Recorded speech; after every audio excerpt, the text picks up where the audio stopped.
Det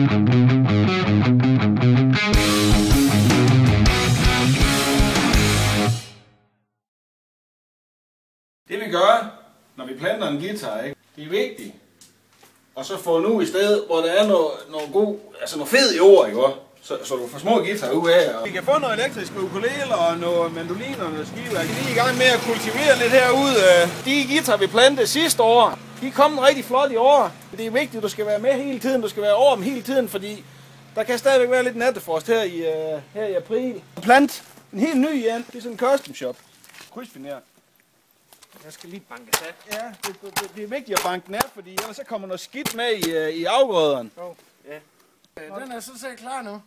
Se hvor svamperne de er, der planter du den. Ja. Der er noget psilocybin. Altså man ikke har psilocybin, så kan man benytte fluesvamp. Men psilocybin det er det optimale her i april. Ja, det vil jeg også nok se, det er. Har du fundet et godt sted, Lasse? Ja, så skal den lige have dask. Den skal have dask.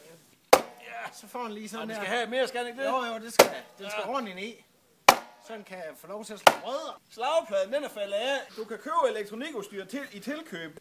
Det er ikke absolut et dårligt tegn. Men nu snakker vi om nattefrost, der kan gå rust i spoler. Ja. Og så skal den lige have bitte dask. Jeg tror, den skal have bitte dask mere. Skal den det? Ja, den skal lige have. Den er begyndt at få lidt ravner her.